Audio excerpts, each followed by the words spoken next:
하나님 말씀 마태복음 12장입니다. 마태복음 12장 9절에서 15절까지.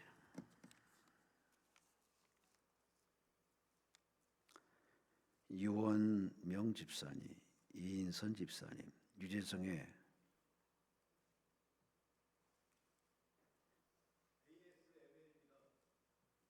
ASML 합격을 기원합니다.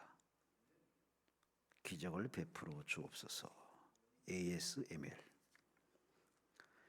가평 예수사랑교회 김경미 성도님, 다시 일으켜 주옵소서. 주님이 주인 되는 생활을 하게 해 주옵소서. 안신일 집사님, 예 올리셨습니다. 마태복음 12장 9절에서 15절까지만 읽도록 하겠습니다. 함께 있습니다. 거기에서 떠나 그들의 회당에 들어가시니 한쪽 손 마른 사람이 있는지라 사람들이 예수를 고발하려 하여 물어 이르되 안식일에 병 고치는 것이 옳으니이까? 예수께서 이르시되 너희 중에 어떤 사람이 양 한 마리가 있어 안식일에 구덩이에 빠졌으면 끌어내지 않겠느냐? 사람이 양보다 얼마나 더 귀하냐? 그러므로 안식일에 선을 행하는 것이 옳으니라 하시고 이에 그 사람에게 이르시되 손을 내밀라 하시니 그가 내밀매 다른 손과 같이 회복되어 성하더라. 바리새인들이 나가서 어떻게 하여 예수를 죽일까 의논하거늘 예수께서 하시고 거기를 떠나가시니 많은 사람이 따르는지라 예수께서 그들의 병을 다 고치시고. 아멘. 기도드리겠습니다. 고맙습니다. 감사합니다. 점점 추워져가는 겨울의 길목에 오늘도 어김없이 하나님을 뜨겁게 사랑하는 주의 백성들이 이곳 강남금식기도원 베데스다 성전의 세시예배로 하나님 앞에 달려왔습니다. 저들을 부르신 하나님, 준비하신 하나님, 이제 임재하시고 허락하심을 통하여 사모하는 마음속에 은혜를 듬뿍 채워주게 하시고 고통과 아픔을 치료해 주어서 걷고 힘차게 돌아가게 하시고 무거운 짐 하나님께 맡기며 기도합니다. 주여, 무거운 짐 해소되어 모두가 웃고 돌아가는 만남, 은혜, 회복, 재충전의 시간을 기대합니다. 이제 하나님이 알려 하나님께 다 맡겼사오니 오늘 선포되는 말씀이 들려지게 하시고 깨달아지게 하시고 믿음이 되게 하시고 능력이 되게 하시고 하나님을 재발견하는 은혜, 행복한 간증의 주인공 되어지게 하여 주시옵소서. 올린 예물대로 믿음대로 응답해 주어서 꿈은 이루어지게 하시고 소원 성취하게 하시고 앞길이 열려지게 하시고 취득하게 하시고 합격되게 하시고 영광되게 하시고 하나님께 간증 올릴 수 있도록 복 내려 주옵소서. 예배 시간 내내 성령이 운행하시고 임재해 주어서 악한 사단 틈 못하게 하시고 치료할 자 치료하시고 응답할 자 응답하시고 축복할 자 축복해 주어서 하나님이 여기 계십니다. 간증하는 은혜의 행복한 시간 되어지게 하여 주옵소서. 시중을 주님께 맡겼습니다. 주여 말씀하여 주옵소서. 감사하고 예수님 이름으로 간절히 축복하며 감사하며 기도리옵나이다. 아멘. 우리 하나님께 감사와 영광을 돌리십니다. 옆 사람과 서로 친절하게 인사하십니다. 하나님이 함께 하십니다.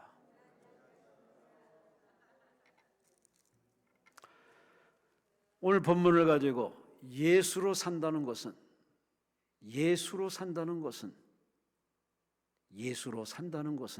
한 제목으로 함께 은혜의 말씀을 나누고자 합니다.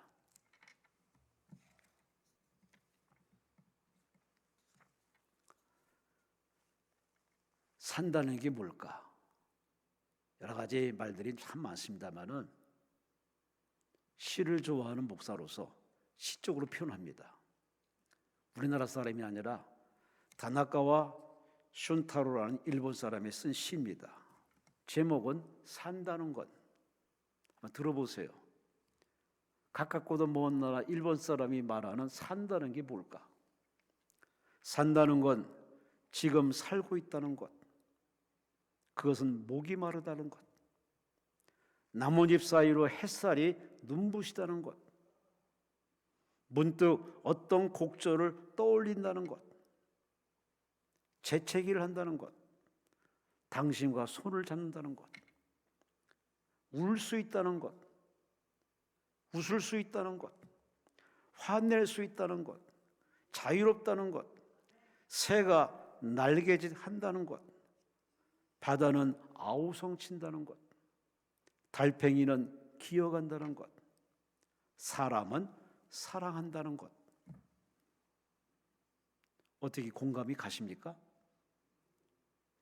이 시인이 말하길 사람은 사랑한다는 것, 돈 번다는 것이 아니라 사랑한다는 것, 가깝고도 먼 일본 사람이 말하는 바로 사랑을 이렇게 표현했습니다. 살아간다는 것, 모두가 다 살아가고 있습니다. 살아가라고 하나님 명받았기 때문에 태어난 피조물들은 제 위치에서 제 역할을 다하면서 열심히 살아갑니다. 여러분이 물어보겠습니다. 열심히 사십니까?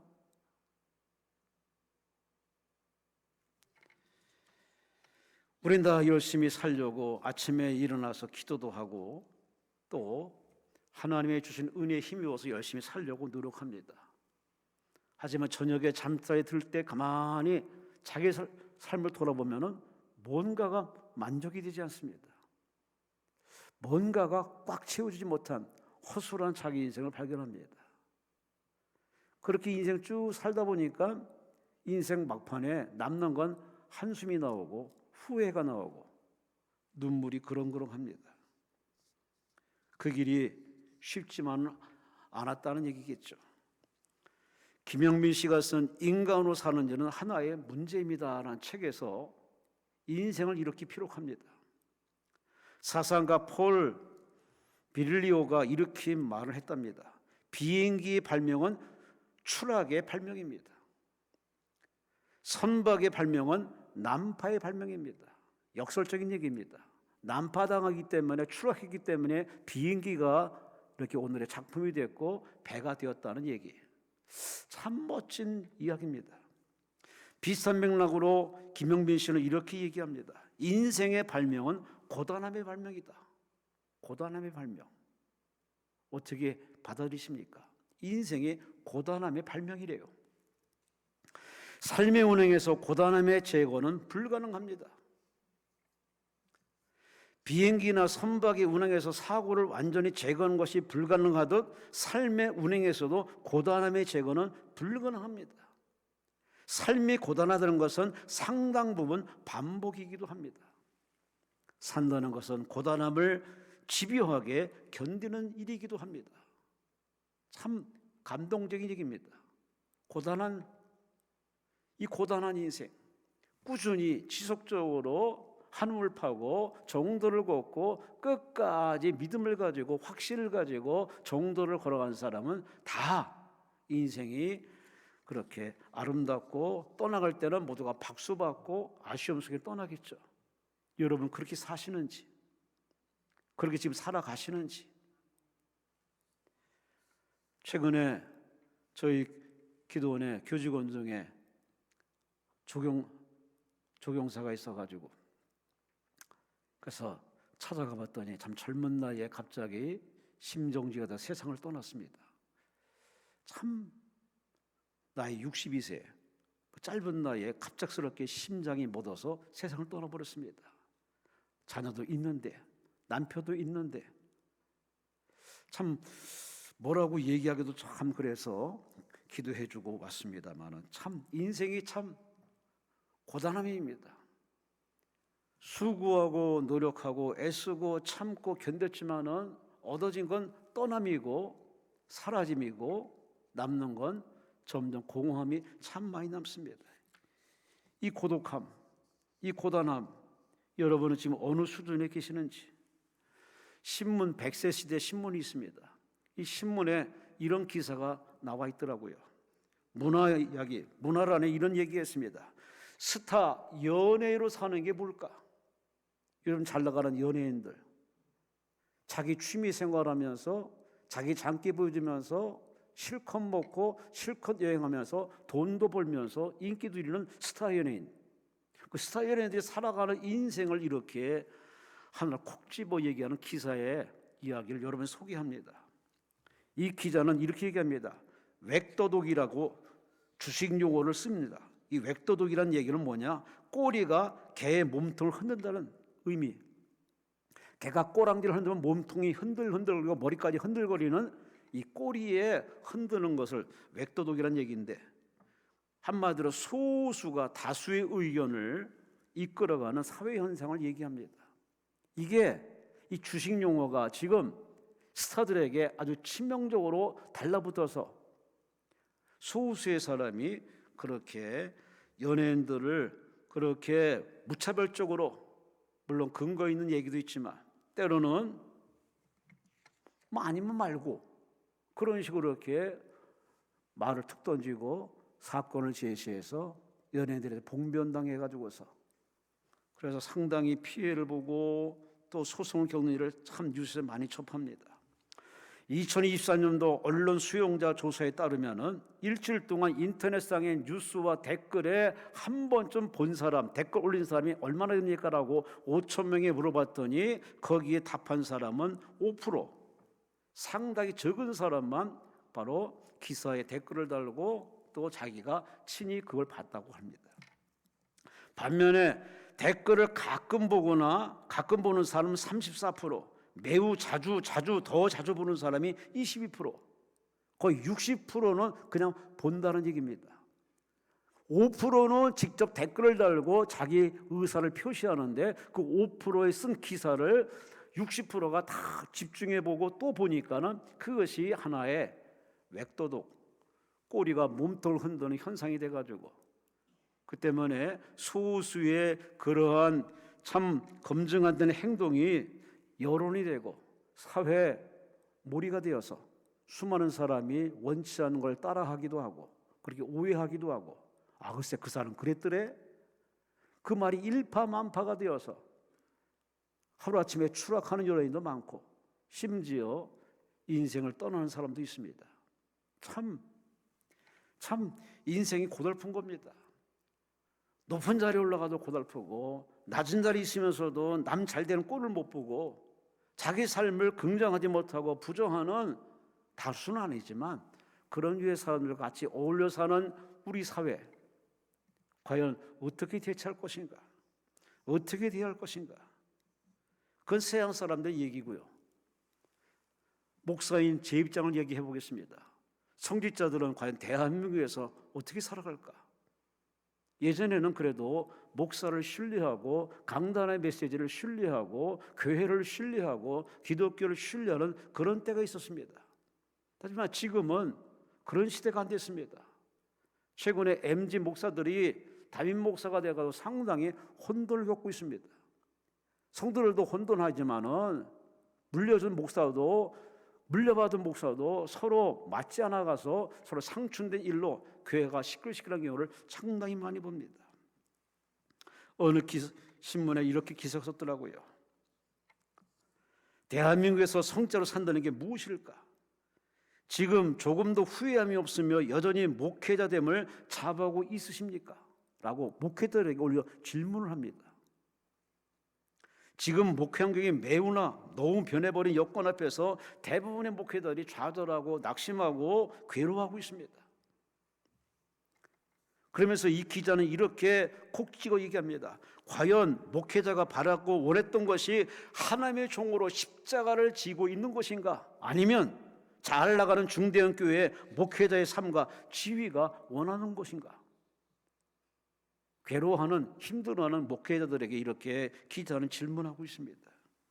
참 이래저래 편한 사람은 없습니다. 누가 편하다고 말하겠습니까? 편한 것도 해보면 잠깐이고 찰나입니다. 대부분의 삶은 고민이고 걱정거리요, 기도 제목이고 또 막중한 사명의 십자가에 힘들어하고 버거워하는 경우를 상당히 많이 봅니다.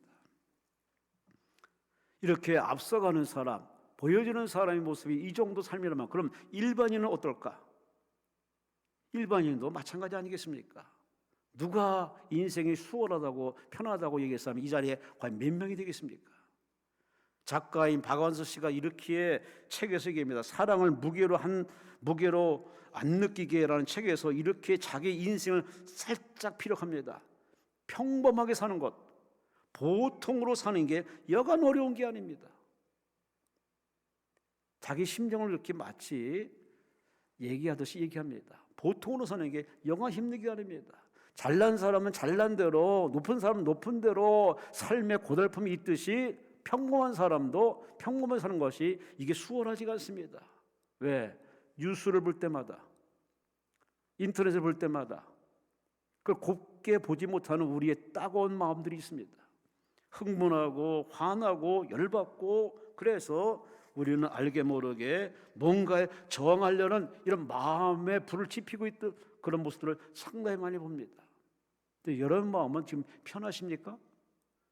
우리가 하나님을 예비하면서 마음이 하나님께 집중해서 하나님을 사모하는 이런 초신자, 바로 첫사랑 때 마음은 벌써 옛날이고, 예배드리는 우리 마음이 예전 같지가 않습니다. 더 실제로 얘기해 볼까요?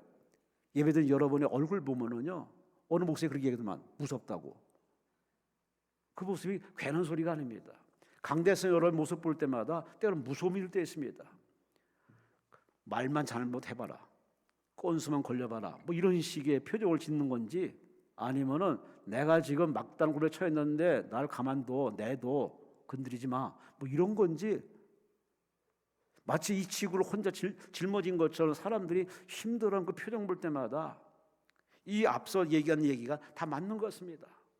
인생은 바로 고단함의 발명이라고. 참 고단합니다. 여러분은 일상에 감사하며 고마움을 가지고 태어났음에 감사하고 살아있음에 감사하고 오늘 예배드리는 이 자체에 진짜 찐 감사로 예배드리고 계신지 스스로 답해 보시기 바랍니다. 이런 서로는 이제 일단락 짓고 본론 들어가서 얘기하겠습니다. 하나님이 사람을 오셨습니다. 그 하나님이 사람을 오셔서 사람으로 살아가는 모습 과연 어떨까? 예수님이 이 땅에 예수로 오셔서 예수님으로 살아갈 때 그 삶이 과연 편했을까? 좋았을까? 기뻤을까? 행복했을까? 여러분 어떻게 생각하십니까? 오늘 그런 점을 한번 생각해 보고자 합니다. 예수님이 예수로 사는 것이 과연 어떤 삶이었을까? 천지 만물을 창조하시고 우주 만물을 창조하시고 사람을 창조한 그분이 사람 세계로 내려와서 바로 사람으로 살아간다는 것이 과연 우리가 생각하는 그런 모습일까? 아마 황당했을 겁니다. 놀랐을 겁니다. 이게 뭐야? 이런 걸 많이 목도하고 부딪혔을 겁니다. 그런데 오늘 본문을 읽어보면은 마치 익숙하다는 듯이, 미리 알고 있다는 듯이 그야말로 아름답게 그 삶을 살아내는 오늘 본문에 예수님 모습이 본문에 있습니다. 예수님이 걸어가는 모습, 예수님이 사람 대하는 모습, 문제를 대하는 모습, 자기를 공격하는 많은 사람을 대하는 그 모습, 그 매너를 보면은 역시 내가 이미 알고 있었어 라고 하는 듯이 익숙한 표정으로 그들을 상대하고 그들을 내치지 않고 오히려 그들을 가르치고 그들을 건지고 그들을 살려는 예수님의 부단한 사랑의 열정과 열심을 성경에서 보여주고 있습니다. 예수님이 예수로 사는 것, 이거 참 쉬운 일이 아닙니다.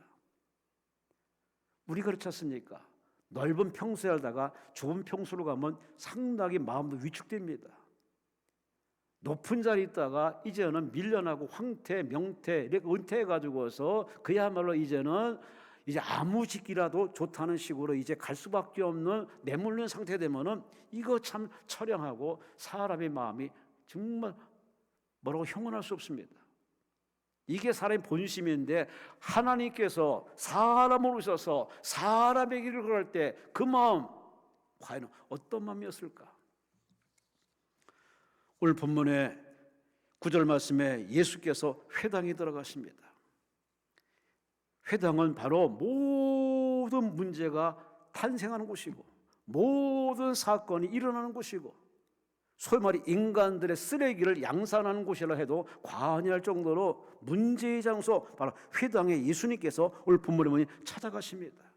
예수님이 갈 때는 다 의미 있는 행동으로 갑니다.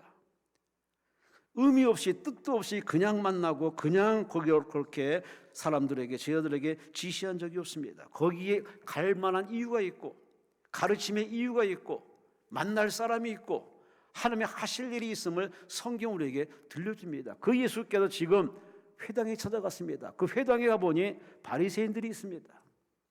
일찍이 유대인 회당에는 바리새인, 사두개인, 율법사, 회당장, 소위 말해서 종교 엘리트들이 장악하고 있습니다. 물론 성도들도 있지만 성도들은 그야말로 저들의 눈치를 보고 있습니다. 저들한테 잘 보이기 위해서, 하나님께 잘 보이기보다는 바리새인, 사두개인 잘 보이기 위해서, 출교를 안 당하기 위해서 그렇게 울며 겨자 먹기로 그들은 회당에 나와서 하나님을 예배하고 있습니다. 바로 그 문제의 장소, 거기에 예수님이 찾아가십니다. 하나님이 예수로 오셔서 예수님이 되어서 그 회당에 찾아가십니다. 찾아간 이유는 딱 하나입니다. 당신이 이 땅에 온 목적을 이루기 위해서, 이 땅에 오신 바로 그 이유, 뜻을 이루기 위해서 예수님이 찾아가십니다. 그 목적이 뭘까요? 저들을 구원하기 위해서. 할렐루야, 할렐루야, 할렐루야. 오늘 우리 이 자리에 하나님을 예배하러 모였습니다. 회당 같은 이 자리, 이 강남금식견 베데성전에 3시 예배로 모였습니다. 모이는 이 자리에 바로 우리 하나님께서 성령으로 이 자리에 찾아오셔서 여러분 한 사람 한 사람을 만나주십니다. 지나다니면서 여러분을 터치하십니다. 여러분을 오해를 이해로, 갈등을 해소해 주시고, 문제를 이겨내게 하시고, 여러분 알고 사명을 깨닫게 하시고, 사람 만드는 하나님의 임재를, 그 뜻을 이루기 위해서 지금 이 자리에 성령으로 와 계십니다. 이런 믿음을 가지고 예배드리는 자는 예배 시간이 은혜롭고 행복할 겁니다. 예배는 말씀 전하는 목사와 말씀 전하는 나와의 만남의 시간이 아닙니다. 그건 3차원적인 내 눈에 보이는 현상이고, 진짜 예배는 뭐냐? 하나님이 세운 하나님의 말씀을 전달하는 메신저, 스피커의 역할인 목사와 그 말씀을 귀담아 듣고 순종해서 하나님의 말씀에 살겠다고 결심하는 예배자들이 모이는 모임, 미팅이 바로 예배 시간입니다. 그 예배 시간에 바로 그렇게 믿음을 가지고 예배하는 자를 하나님이 친히 만나 주어서 마음도 치료해 주시고, 여러분에게 재충전시켜 주시고, 여러분에게 은혜도 주시고, 할렐루야. 걱정하지 마라, 두려워하지 말라, 놀라지 말아라, 낙심하지 말아라, 나는 네 편이다, 내가 너를 도와줄게 라고 하나님 여러분을 격려해서 다시 한번 오늘의 문제와 싸워 이겨내고, 그래서 하나님께 영광을 이루는 간증자를 만들기 위해서 그분이 이 자리에 성령으로 와 계십니다. 그런 여러분은 예배에 집중하시고 말씀에 집중하시고 하나님만 바라보시 바랍니다. 그리하면 우리 하나님 여러분을 다 합력할 손으로 은혜와 응답하실 줄로 믿습니다. 따라합시다. 예수로 산다는 것은, 아멘. 오늘 하나님이 천지만물을 창조주 아버지가 바로 아들 예수로 이 땅에 사람으로 오셔서 그 예수님이 바로 사람으로 살아가는 그 모습을 한번 가만히 그 뒷모습을 보면서 나는 과연 성도로서 제대로 사는가? 하나님의 자녀로 당당히 살아가는가? 여러분의 자신의 삶을 한번 이렇게 견줘보면서 하나님 앞에 깨달음과 발견하는 시간 되시기를 주의 이름으로 축원합니다. 첫째 10절 말씀에 회당에 들어갔더니 한쪽 손 마른 사람이 있는지라. 손이 지금 병들어 있습니다. 한쪽 손이 병들어 있습니다. 한쪽 손이 구부러져 있든지 여하간에 지금 병들어 성한 손이 아닙니다. 그 사람이 거기에 와 있습니다. 와 있는 이유는 딱 하나입니다. 치료받으려고, 회복되려고. 내가 건강해야 가족을 책임지고, 내가 건강해야 사회 공동체 사명을 감당하고, 내가 건강해야 하나님께 영광이 되기 때문에 그런 목적을 가지고 치료받기 위해서 그 회당에 와 있습니다. 바로 여러분처럼.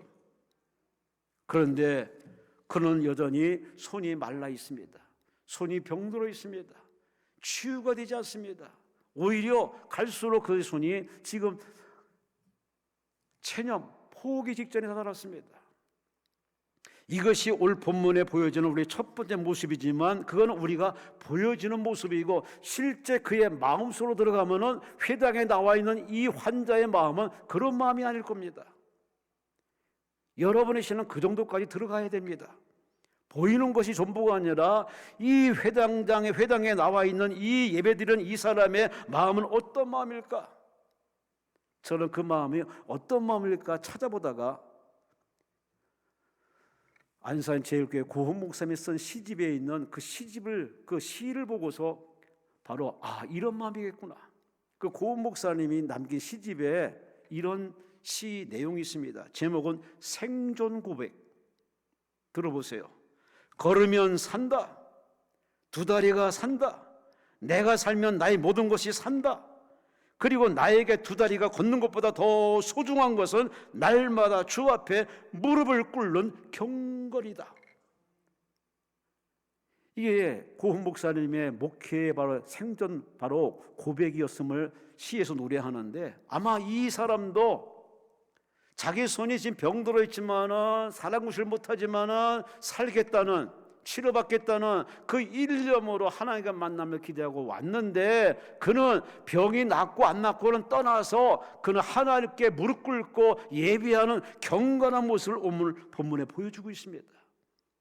오늘 이 모습이 바로 오늘 이 시대 크리스찬들 하나님의 자녀로 살아간 성도의 모습이자 직분자의 모습이자 선택받은 택함한 자의 모습이 이런 모습이 되어야 할 줄로 믿습니다. 자꾸 우리 요즘 시대 보면은 환경이 바쁘네, 내 몸이 편치 않네, 또 손자 손주를 봐야 되네, 여러 가지 이 핑계 저 핑계로 자꾸 예배당에 나와서 예배를 멀리하고 있습니다. 여러분은 핑계에 일삼아서 핑계 휘둘림 당하지 마시고 그럼에도 불구하고 하나님 예배가 우선이고 하나님 찾는 게 우선이고 기도가 우선이고 하나님 만남이 우선이고 하나님께 무릎 꿇고 예배하는 것이 경건이 바로 내가 사는 이유라는 분명한 확신 가지고 끝까지 신앙생활 하시기를 주의 이름으로 축원합니다. 그래야 하나님 앞에 갈 수 있습니다. 오늘 본문에 보니 10절 말씀에 사람들이 예수를 고발하려고 이렇게 묻습니다. 안식일에 병 고친 것이 옳습니까? 마치 거미가 거미줄을 다 쳐놓고서 걸리기만 해봐라, 다 내 거다 하듯이 이 바리새인들이 예수님을 올무에 넣어서 바로 그물에 빠뜨려서 끌어잡아 당기고 밀어버립니다. 그물에 걸리라고. 안식일에 병 고치는 것이 옳습니까? 상당히 아주 민감한 영적인 이야기를 지금 이렇게 대시를 합니다. 이 바리새인들은 예수님을 예비하는 게 아닙니다. 예수님을 경계합니다. 경계를 넘어서 예수를 시험해서 예수님을 올무에 빠뜨리는 이 무모한 돌진을 하는 이 바리새인들의 이 신앙 수준, 이게 옛날만 있는 게 아닙니다. 요즘도 가끔 직분자를 뛰어넘어서 신앙 열정을 뛰어넘어서 목사와 맞짱을 뜨고 교회와 맞짱을 뜨고 하면서 거들먹거리고 큰소리 치는 사람들을 은연중에 봅니다. 오늘의 바리새인들이 얼마나 많은지 아십니까? 이 바리새인들은 예수님을 보는 시각이 이미 저 사람 율법을 범한 죄고 우리 유대교를 혼동케 하는 자고 이단이고 사입이고 그렇게 오해와 착각에 빠져서 예수를 그렇게 올무에 빠뜨리려고 안식일에 병 고치는 옳습니까? 모세는 안식일에 아무 일도 하지 말라고 명했기 때문에 바로 그 말씀을 붙잡고서 예수를 시험합니다. 이쯤에서 한번 여러분 자신에게 물어보겠습니다. 여러분은 예수님을 섬기는 사람입니까? 예수를 시험하는 사람입니까? 말라기서에 분명히 하나님 우리에게 한 가지 시험하라고는 케이스가 있습니다. 11조를 드리고 난 뒤에 하나님을 시험해보라. 복주나 안주나 한번 시험해보라. 유일하게 시험이란 단어를 허용을 했습니다. 그것을 자꾸 확대시켜가지고 하나님을 사사건건 매사에 시험의 빌미로 삼는 사람들이 갈수록 많아지는 세상입니다. 아니에요. 하나님은 시험 당할 뿐도 아니지만 우리가 시험할 대상이 아닙니다. 그분은 창조주요. 그의 아들로 예수는 구원자요. 우리 곁에 계시는 바로 성령은 바로 우리를 돕는 하나님이신데 어떻게 그분을 시험하고 그분과 이렇게 밀당하겠습니까? 그런데 이 바리새인들은 겁도 없이 예수를 시험합니다. 여러분은 예수를 시험하는 그러한 일당의 무리에 휩쓸려서 몸으로 죄짓고 입술로 죄짓고 머리로 죄짓고 인생으로 죄짓는 사람 되지 마시고 어떤 경우에도 끝까지 주만 바라보시고 예수님은 바라보시고 예수님을 섬기는, 예수님을 따라가는 여러분 되시기를 주의 이름으로 축원합니다. 그런데 오늘 본문의 예수님은 그들의 그 계략을 알고 그 잔머리를 알고 예수님께서 그들을 탓하지 않고 오히려 그들을 훈계하고 가르치십니다. 눈높이를 맞추어서 예수님이 말씀으로 가르칩니다. 예배 시간은 바로 그런 시간이에요. 여러분의 헝클어진 마음, 여러분의 상처받은 마음, 환경에 치이고 터이고 깨져서 지친 여러분의 마음을 왜 이런 일을 당했는지 하는 여러분의 무지함을 깨닫게 하는 시간이고, 여러분 오해를 풀어주는 시간이고, 여러분 편케하는 시간이고, 쉬게 하는 이 시간이기 때문에 오늘 예수님께서 이 바리새인에게 말합니다. 11절 12절에 말합니다. 너희 중에 어떤 사람이 양 한 마리가 있어 안식일에 구덩이에 빠졌으면 끌어내지 않겠느냐? 사람이 양보다 얼마나 더 귀하느냐? 그러므로 안식일에 선을 행하는 것이 병 낫게 하는 것이 옳으니라. 아멘, 아멘, 아멘. 이 율법주의자들은 하나같이 단어 하나하나에 목숨을 걸고서 단어에 저촉하는 행위 자체를 용납하지 않습니다. 율법을 준 이유는 딱 하나입니다. 너는 내 앞에 이런 존재다 하는 자기 발견의 바로 케이스가 뭐냐? 그게 율법입니다. 율법은 읽으면 읽을수록, 성경을 읽으면 읽을수록 내 자신이 발견됩니다. 하나님 앞에 주인, 하나님 앞에 늘 죄짓는 주인, 익숙한 죄인, 아주 죄성이 깊은 뿌리 깊은 죄인임을 발견하는 시간이 바로 말씀 앞에 내 자신이 깨닫는 시간입니다. 예배 시간 되면 바로 그렇게 우리를 들추시고 보여주는데 여기 화들짝 놀라가지고 듣기 싫어서 냅다 도망가는 사람들도 어지간히 있습니다. 그 사람 평생 구원받기 힘듭니다. 하나님 앞에 예배 시간에 나를 찌르든 나를 깨트리든 나를 들춰내든 나에게 불질르든 하나님 앞에 그냥 인내하고 그렇습니다. 인정합니다. 아멘합니다. 항복하면은 불행 끝 행복입니다. 할렐루야, 할렐루야. 이쯤에서 또 한번 물어봅시다. 여러분은 사람을 귀하게 여기십니까? 아니면 그 사람 주변은 제도와 이념이나 물량과 소유, 물질을 더 중하게 여기십니까? 분명히 여러분 마음은 답변하셔야 됩니다. 하나님은 사람을 귀히 여기십니다. 흑색인, 백색인, 황색인, 지역차를 하나님 관심 없습니다. 학연, 혈연, 지연 관심 없습니다. 오직 예수님의 관심은 바로 한 영혼입니다. 한 사람입니다. 그 사람 죄진 그대로, 못난 그대로, 부족한 그대로 그 사람 자체를 하나님은 사랑하셔서 찾아가셨고 찾아오셨고 그분은 살려내십니다. 그런 예수님을 우리가 상대하는데 그런 예수님을 닮아가야지. 근데 우리는 알게 모르게 사람을 상대하기보다는 사람의 소유가 얼마가 있는지, 몇 평에 사는지, 어느 학교를 다녔는지, 그 사람 무슨 말을 하는지 그거에 너무 신경 씁니다. 너무 과하게 신경 쓰다 보니까 자학하고 상처받고 삐지고 마음으로 그 사람 미워하고 증오하고 별의별 회개망측한 행동들이 나타납니다. 이 두 가지가 바로 오늘의 문제이기도 합니다.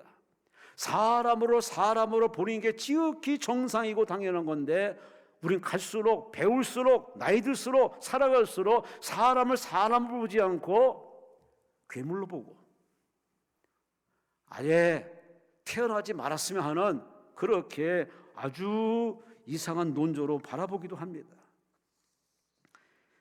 한마디로 우리 인생관, 가치관, 신앙관이 여실히 드러나는 것이 오늘의 모습입니다. 하나님이 여러분에게 문제를 갖다 주고 사람을 붙여주어서 여러분이 찔림당하고 아픔을 당할 때 그때 내 입에서 툭 튀어나오는 말, 내가 상상하는 그 생각, 내가 표현하는 모든 매너까지 그 사람의 인격이 드러나고 그 사람의 가치관이 드러나고 그 사람의 신앙이 드러납니다. 사람을 있는 그대로 볼 수 있는 그 마음이 필요한데 우리는 색안을 끼고서 그래 한 번 잘못한 놈이 평생 잘못하지 나는 그것밖에 안 돼 하면서 예단하고 마치 정죄하는 것이 은연중에 우리에게 참 많이 있습니다. 모든 문제의 시작과 모든 문제의 마지막이 바로 사람을 어떻게 보냐입니다. 하나님은 사람으로 오셔서 예수로 걸어가면서 사람을 사람으로 보십니다. 내가 상대할 분이 바로 사람이고 그 사람을 섬기고 그 사람을 살려내기 위해서 그렇게 찾아가시고 인내하시고 기다리시고 그것도 모자라가지고 저 십자가 위에서 죽기까지 당신을 다 던져버리는 그 예수님. 여러분은 사람을 어떻게 보십니까? 한마디로 이 바리새인들은 잘못 가르침을 받았어요. 잘못 가르치는 반복적인 잘못된 가르침이 완전히 포로가 되고 늪에 빠져가지고 예수를 부정합니다. 예수를 십자가에 못 박아버립니다. 이게 바로 지난날 바리새인들의 안타까운 모습인데 오늘 이 시대는 어떨까요? 여러분의 신앙이 건강한지 병든지는 여러분이 사람을 어떻게 보느냐에 따라서 우리는 백일하에 자기 자신의 신앙을 가늠해 볼 수 있습니다. 그래서 예수님의 말씀을 우리는 가만히 경청해야 됩니다. 예수께서 이렇게 말합니다. 얘들아 선생 되지 말아라. 가르친 자가 되지 말아라. 말 한마디 잘못 가르치면 평생을 좌우합니다. 그러니 우리는 남을 가르치는 선생 자리에 성큼 올라설 것이 아니라 그 자리에 서서 자기가 마치 모든 걸 다 아는 거냐 함부로 말하고 그렇게 이야기하는 거 참 조심해야 되고 또 조심해야 됩니다.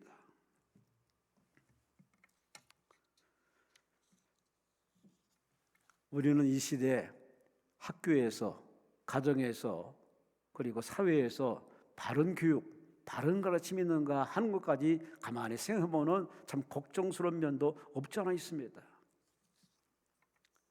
아니 그건 사회의 일이고 우리가 교회 안에 교회 공동체 안에서 과연 예수를 전하고 예수를 가르치고 예수를 닮아가라고 그렇게 예수를 전하고 전해야 되는데 그 예수란 예자가 자꾸 사라지는 지금의 현실 어떻게 생각하십니까?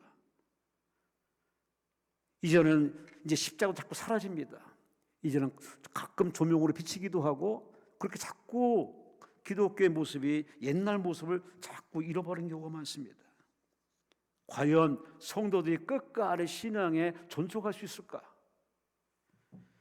목회자의 가장 큰 행복이 여러분 뭐라고 생각하십니까? 성도가 많이 오는 것, 주의종을 잘 섬기는 것, 기타 등등 그것이 생각하십니까? 대단한 오해입니다. 데살로니가전서 3장 8절에 사도 바울이 이렇게 데살로니가를 칭찬합니다. 그러므로 너희가 주 안에 굳게 선즉 우리가 이제는 살리라. 마음 편히 살리라. 행복하다는 얘기입니다. 바울의 행복은 뭐냐? 너희들이 말씀 듣는 너희들이 하나님 말씀에 굳건히 섰으니 난 더 이상 가르칠 부담에서 이제 놓여놨다. 행복하다. 여러분의 신앙에 바로 서 있는지 한번 진단해 보시기 바랍니다.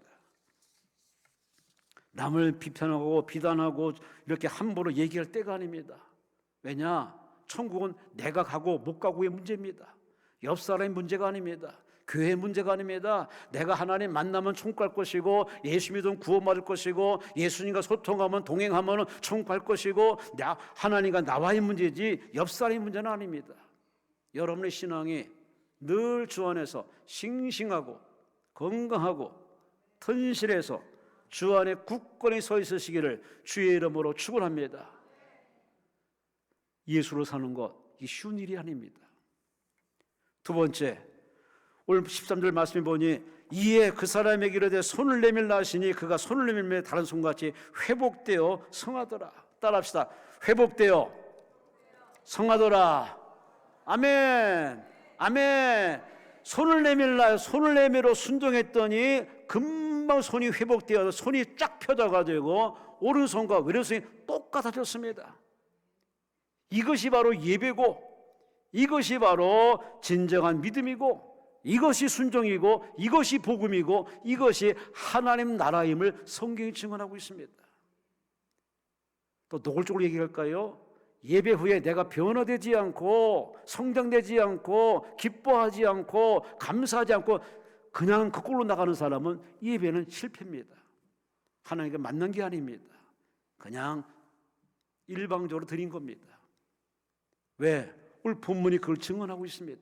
네 손을 내밀라, 네 아픔을 내밀라, 네 억울함을 내어밀라, 네 억울함을 내어밀라, 네 힘든 걸 내어밀라 이해하고 순종했더니 즉시 회복되어서 충전되어서 회복되었더라, 치료되었더라, 나았더라, 웃었더라, 감사했더라. 할렐루야. 왜냐? 하나님 나라는 말에 있지 않고 능력이 있다고 고린도서 4장 20절에 분명히 얘기하고 있습니다. 참 이 시대에 말빨 있는 사람들이 사는 세상입니다. TV나 스크린이나 영화에 보면 말 잘하는 사람들이 다 대세고 이끌어갑니다. 말 못하고 말 제대로 못하면 하루아침에 한 방에 훅 가버린 시대입니다. 그래요. 말 잘하는 것 참 운사입니다. 그러나 참 말이면 다 말은 합니다. 그 말이 가서 그 사람에게 유익이 되고 은혜가 되고 에너지가 되고 죽을 자가 살아나고 뭐 이런 효과가 나지 않다면 그 말은 하나같이 그냥 사라지는 안개에 불과합니다. 어찌 보면 이 시대는 말의 홍수 시대입니다. 말의 홍수 시대. 말이 너무 많습니다. 어떤 말이 진짜 말인지 어떤 말을 따라가야 할지 헷갈리는 시대입니다. 그래서 오늘 성경 분명히 얘기합니다. 예수님은 얘기합니다. 얘들아, 하나님 나라는 말에 떠들음에 있는 것이 아니라 능력이 있다, 역사에 있다, 열매에 있다. 할렐루야, 할렐루야. 매일 하나님의 말씀을 들으니 믿음이 생기고 그 믿음으로 순종했더니 치유가 되고 회복이 되고 달라지고 변화되고 복이 되었더라. 이게 정상입니다. 이게 기독교의 복음입니다. 이게 예배드린 자의 모습입니다. 여러분이 그런 사람 되시기를 주의 이름으로 축원합니다. 주의 이름으로 축원합니다. 주의 이름으로 축원합니다. 그러면 자기 자신이 물어봐야 됩니다. 얘야, 넌 예배에 열매가 있니? 순종에 열매가 있니? 기도에 응답이 있니?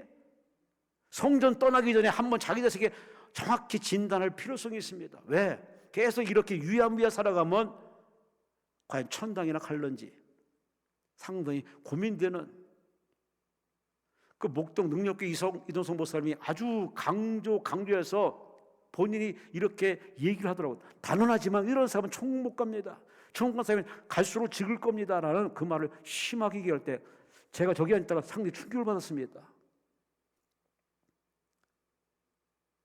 그렇게 목회를 수십 년 하신 분이 그렇게 그 세게 강도 있게 얘기하는 이유가 예수를 제대로 믿는 사람을 찾아보기 힘들다는 겁니다. 예배 드리러 오지만은 예배 후에 변화되고 달라지고 새로워지고 나아지고 거기를 지향하는 사람이 그닥 많지 않다는 겁니다.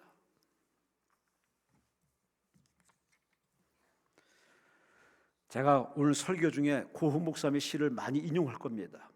고흥 목사님 시에 이런 시가 있습니다. 목사가 아프면 설교는 더 깊고 은혜롭다. 상당히 뼈 있는 시입니다. 들어보세요. 약한 종에게 주시는 주님의 능력이 크기 때문이다. 괴로워하는 목자를 바라보는 양떼들의 기도가 크기 때문이다. 고난당하는 종 위에는 주님의 위로가 있고 그 위로한 말씀을 통해 약물 위에 임하기 때문이다. 목자의 아픔이 반드시 교회의 영적 손실은 아니다. 하나님이 주시는 그 어떤 것도 헛되지 않기 때문이다. 그리고 사랑하는 자들아, 목자가 아프면 양떼도 아프고 우리의 목자이신 주님이 더 아프단다.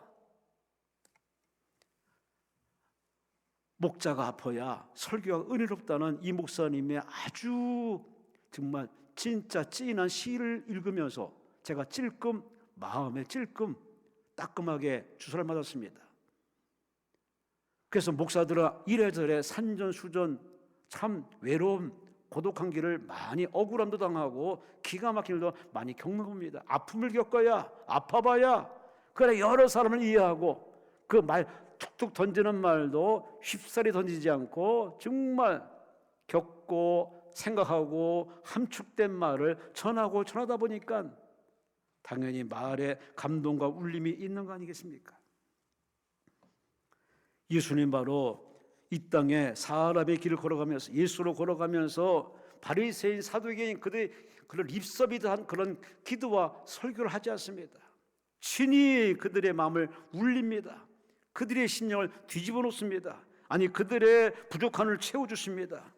예수님이 이 땅에 오신 목적은 바로 그런 일을 하기 위해 오셨는데, 성경으로 들어가 볼까요? 예수님께서는 죄로 해서 병든 자를 위해 오셨다고 누가복음 5장 31절 32절에 말합니다. 예수께서 이르시되 건강한 의사가 쓸데없고 병든 자에게 쓸데있나니 내가 의인을 부르는 것이 아니라 죄인을 불러 회개시키러 왔노라. 아멘. 아멘. 나같이 죄 많은 사람, 나같이 죄로 병들어서 사람 구실 못하는 사람, 사람이 걷기에 힘들어하는 인생들을 하나님께서 불쌍히 여겨서 찾아와 건지기 위해서 그분이 직접 사람으로 예수로 와서 예수의 길을 지금 걸어가신 그 예수님이 저와 여러분을 만나서 이렇게 하나님을 아버지라 부르게 됐으니 고맙지 않습니까? 감사하지 않습니까? 심지어 인생에 얼마나 무거운 짐이 많습니까? 마태복음 11장 28절 말합니다. 수고하고 무거운 짐진 자들아 다 내게로 오라. 내가 너희를 쉬게 해주리라. 사람 앞에 얘기해봐야 정말 짜증나요. 왜? 그 사람이 사람이 아니야. 그 사람은 나를 위로하는 척 하면서도 나중에 다 그 말은 온 생 돌아서 내 귀에 들어올 때는 이상한 소리 들려오고 끝내 그 사람과 관계가 서먹서먹해집니다. 아픔이 있고 슬픔이 있고 힘들 때는 여러분이 다른 데 찾아가지 마세요. 여러분을 창조하시고 여러분의 길을 걸어가신 바로 예수님께 와서 예수님 품에 그냥 안기시기 바랍니다. 그 예수 여러분에게 힘을 주십니다. 세상이 주는 힘이 아니라, 세상이 주는 평안이 아니라 하나님이 직접 주시는 쉼과 평안을 주십니다. 뿐만 아니라 예수님께서 이 땅에 오신 이유는 바로 이겁니다. 너희에게 응답 주려고. 요한복음 16장 24절에 말합니다. 지금까지는 너희가 내 이름으로 아무것도 구하지 않았으나 구하라 그리하면 받으리니. 따라합시다. 너희 기쁨이 충만하리라. 아멘. 아멘. 기도에서 응답받은 기쁨을 맛보면 너무 행복합니다. 어느 누구도 도와주지 않는데 내가 주님께 기도했더니 때가 돼도 이렇게 하나님 아픈 몸도 치료해 주시고 문제도 해결해 주시고 자식도 축복받게 하시고 가정이 화목하게 되고 교회가 부흥되고 나라가 지켜지는 것, 여러분 이게 몇몇 사람들의 노력이 된 게 아닙니다. 위에 계신 하나님이 기도자의 기도를 들으시고 허락하신 겁니다. 그런 이 시대는 누가 필요하느냐? 하나님을 아버지라 부르는 사람들이 모여서 주의 이름으로 기도하는 기도꾼들이 필요합니다. 그 교회는 바로 기도하는 모임입니다.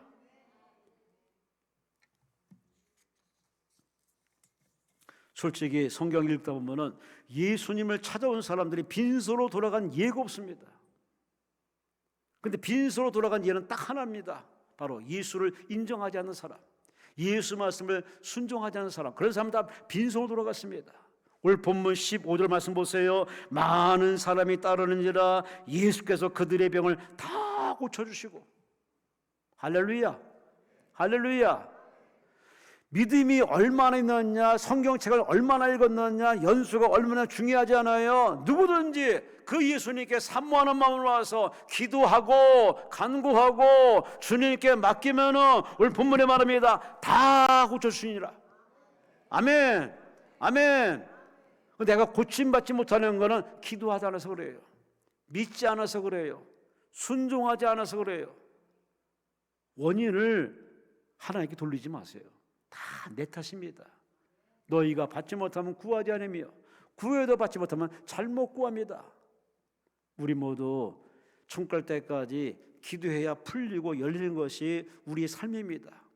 그러니 늘 기도로 여쭤보고 물어봐서 하나님의 약속대로 은혜와 응답받아서 여러분 더 이상 끌려가며 남의 옷 입고 남의 길을 따라가지 마시고 다 여러분 영적 리더가 되어서 가정을 이끌어가고 회사에 가서 도움되는 사람 되고 사업을 잘 이끌어가고 대한민국 여러분이 진실로 복 있는 사람 되어서 나라를 재건 회복시키는 그러한 믿음의 사람 되시기를 주의 이름으로 축원합니다. 주의 이름으로 축원합니다. 내 손을 내밀라. 손을 내밀었더니 회복되어 성하더라. 이런 체험들이 오늘 이 시간에 총갈 때까지 이런 체험의 연속이 늘 있어지시기를 주의 이름으로 축원합니다. 마지막으로 오늘 본문에 예수님이 예수로 살아가는 게 참 이게 꽃길이 아닙니다. 환영받는 길이 아닙니다. 오늘 본문 14절 말씀 보세요. 바리새인들이 나가서 어떻게 해야 예수를 죽일까 의논하거늘. 이런 무리한 인간, 이런 별 볼 일 없는 인간들, 기껏 공부해가지고 기껏 그렇게 율법을 달달달 외워가지고 11조 드리고 줄 성수하며 열심히 했던 그런 인간들이 하는 짓거리 보세요. 예수를 죽이려고 합니다. 이런 배은망덕이었어요. 개도 제 주의를 알고 고양이도 제 주의를 아는데 어떻게 그렇게 오해를 깨닫게 해주고 무지함을 깨닫게 해주고 그들의 잘못을 깨닫게 해주고 하나님의 은혜 능력을 베풀었으면 박수칠 일이고 감사할 일이고 찬양 경배해야 되는데 배은망덕한 인간들은 예수를 오히려 죽이려 합니다. 왜 그럴까요? 왜 이런 일이 일어날까요? 왜 이렇게 배은, 배신, 변절 그렇게 악인들이 등장할까요? 우리 성경은 그 비밀스러운 부분을 공개합니다. 그건 바로 사람의 머리에서 나온 게 아닙니다. 이 사람을 바로 배후에 있는 영의 세계가 있습니다. 이 3차원적인 시간과 공간에 제한받는 이 3차원 세계를 지배하는 게 바로 4차원입니다. 이 4차원 세계는 바로 하나님이 계시고 그 하나님께 버림받은 마귀가 계속 하나님과 인간 사이에서 하나님께 참소하고 인간들에게 자꾸 이렇게 죄짓게 만들고 망가지게 만들고 싸우게 만들고 전쟁하게 만들고 살인하게 만들고 미워하게 만들고 죄를 짓게 만드는 그 원흉이 누구냐? 바로 머리가 아니라 바로 마귀 사탄임을 성경은 공개하고 있습니다. 마귀 사탄이 지금 계속 자기 부하들 타락한 천사들을 계속 조종합니다. 가서 저 대한민국의 저기 저 사람에게 가서 들어가서 그를 깨트려라, 깨부셔라, 해치게 만들어라. 그렇게 파송받고 귀신들이 들락날락거리면서 가정을 해체하고 교회를 해체하고 국가를 해체하고 지구촌을 전쟁터로 몰아넣는 거, 그거는요 먹이 다툼이 아닙니다. 영역 다툼이 아닙니다.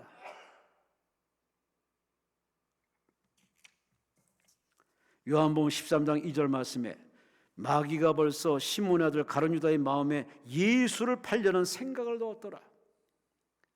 가룟 유다가 원래 이런 사람이 아니에요. 은혜를 받은 사람이에요.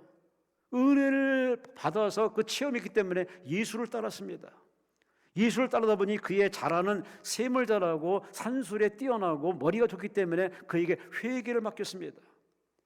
하나님이 그를 충분히 해낼 줄 알고 맡겼는데 그는 배은망덕하게 돈이 들어오니 물건이 생기니 물질이 보니 욕심이 궁하게 자꾸 생깁니다. 슬며시 도둑질하셨습니다. 연복의 돈을 훔쳤습니다. 그런 훔치는 그 가룟 유다를 보고서 마귀가 저놈을 넘어뜨리면은 예수를 팔아는 게 있구나.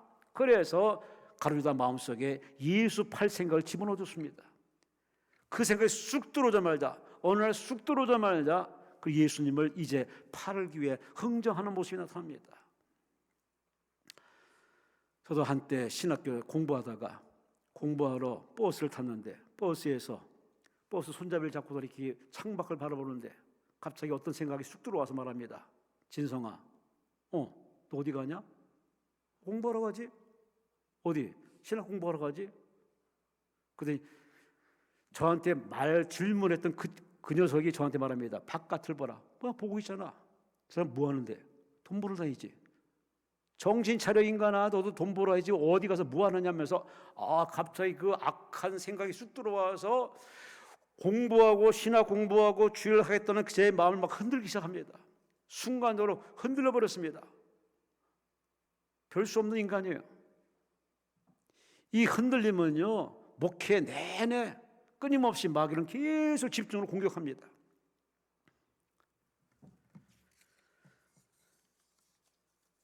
마태복음 16장 23절 말씀에 베드로가 나는 중대로 따라가겠습니다 라고 선언했지만 예수께서 말합니다. 네가 오늘 밤 나를 본다고 3번 부인할 것이다. 아닙니다. 예수님이 말합니다. 나는 죽으러 간다. 그랬더니 베드로가 충격받아가지고 세상에 안 됩니다. 팔을 걷어붙이고 막습니다. 그때 예수님이 말합니다. 사탄아 내 뒤로 물러가라. 너는 나를 넘어지게 하는 자다. 내가 하나님이는 생각지 아니하고 사람이를 생각하는도다. 그렇게 칭찬받은 베드로도 순간적으로 사탄이 되어버렸어요. 사탄이 들어오면요 그렇게 헛소리, 쉰소리, 뻔한 그 소리 말하거든요. 사람은 이렇게 항상 이렇게 광장 같은 요소가 돼 있어가지고 하나님이 들어오면 하나님의 일꾼이고 마귀가 들어오면 마귀 밥이 됩니다. 항상 우리 깨어 있어야 됩니다. 내 마음에 악한 영, 거짓 영이 들어오지 못하도록 말씀을 채우시고 말씀 못 듣고 기도하면은 성령께서 여러분의 성전되어서 여러분을 지켜서 하나님의 뜻대로 살아가게 만들지만은 내가 말씀 안 읽고 기도 안 하면은 별 수 없어요.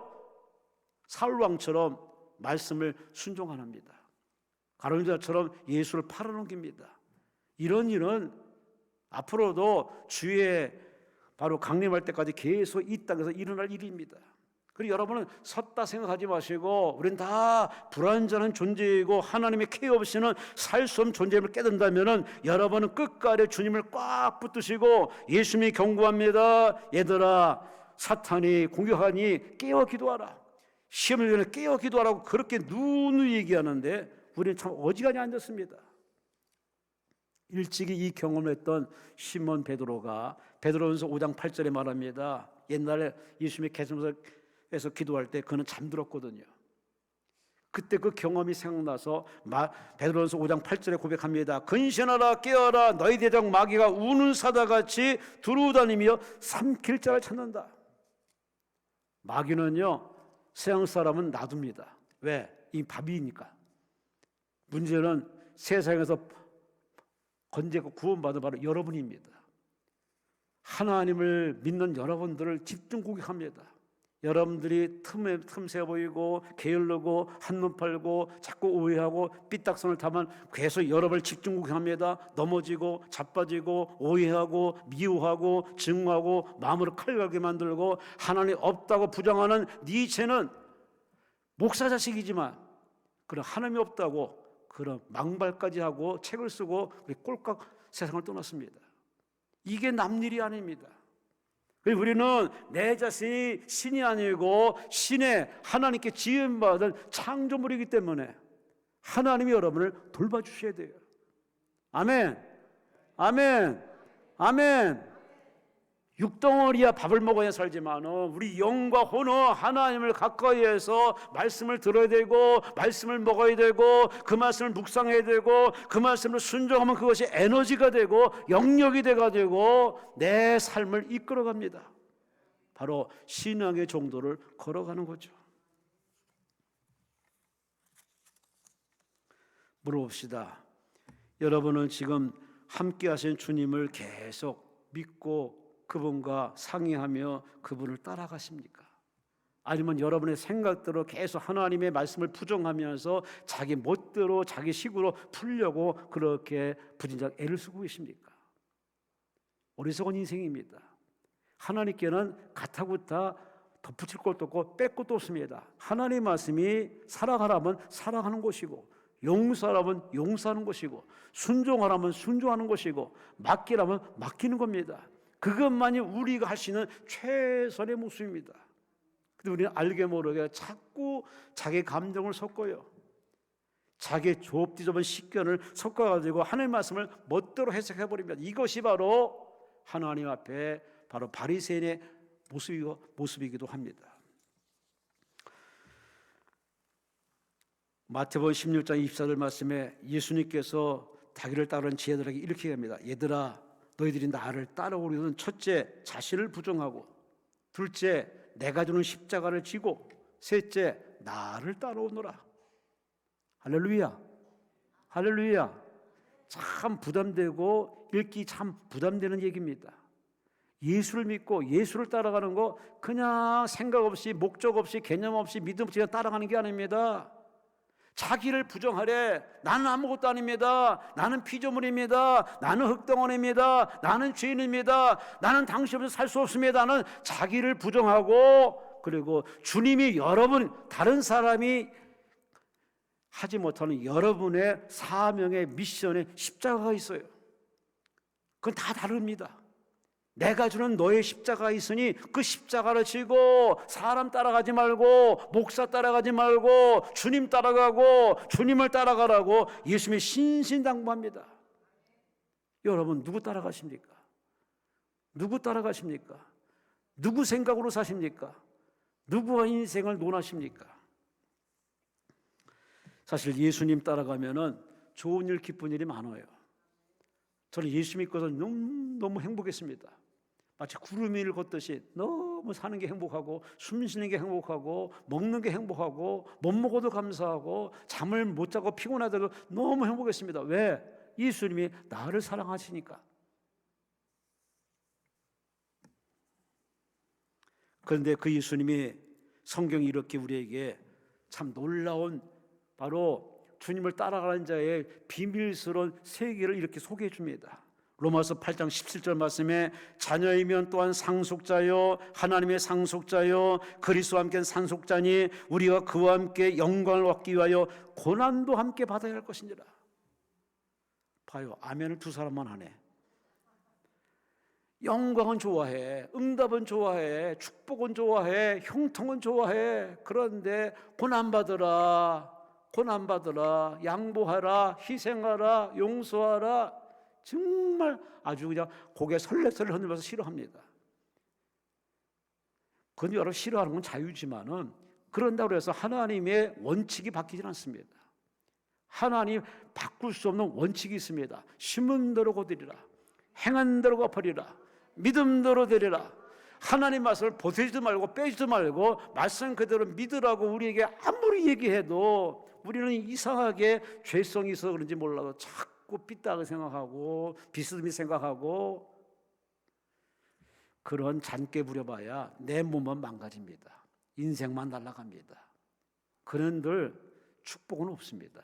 차라리 거북이처럼 한 발자국 한 발자국 한 계단 한 계단 그저 시키는 대로 명령한 대로 기록한 대로 부담되지만 억울하지만 정말 속이 쓰리지만 하나님이 그 길을 가라면은 이해하고 영광, 천국의 영광을 내가 주셨는데 그 천국 영광을 얻기 위해서 이 땅의 고난도 받아야 된다.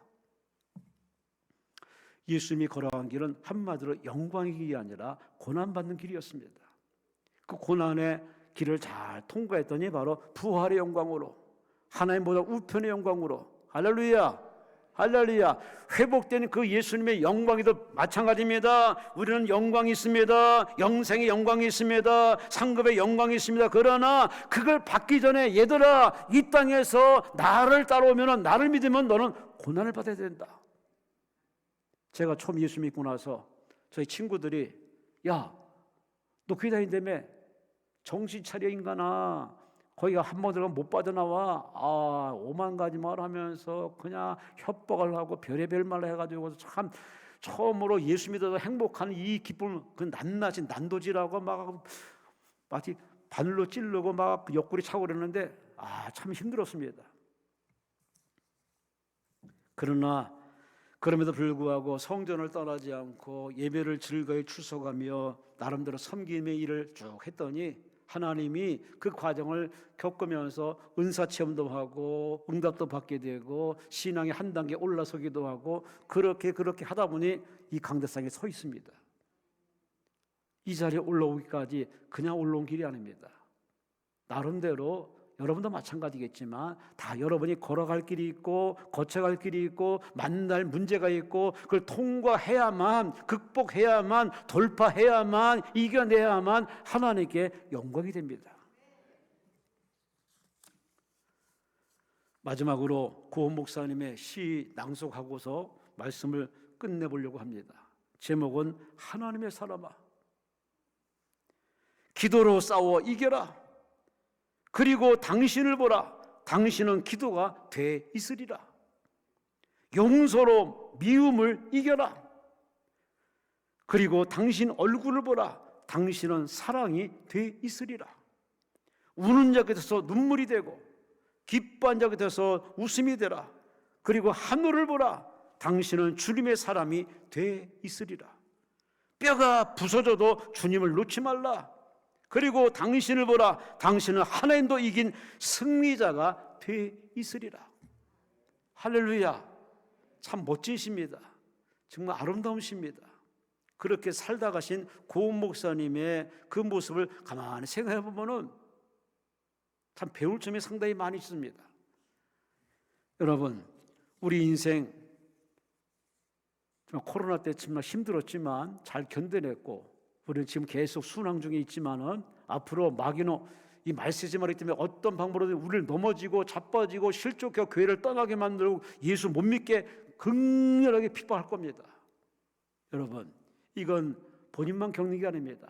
예수 믿으면은 당연히 겪는 고난의 수순입니다. 하지만 그걸 이기도록 예수께서 우리에게 선물을 줬습니다. 얘들아, 성령 받으라. 성령 충만 받으라. 성령 충만하면은 지하들이 사도가 되어서 십자가를 걸머지고 순교하면서 영광이 반드시 선 것처럼 성령 충만 받으면은 예수님을 생각하게 되고 예수님 말씀이 이해가 되고 예수님 마음을 갖게 되고 예수님의 길을 걷게 되고 예수님이 화되는 작은 예수가 되어 살 수가 있습니다. 그래서 오늘 예수님이 우리에게 말합니다. 얘들아, 성령 받으라. 여러분 모두 성도로 사는 길, 그리고 믿음으로 사는 길, 말씀으로 사는 길이 쉽지 않습니다. 정말 힘들 겁니다.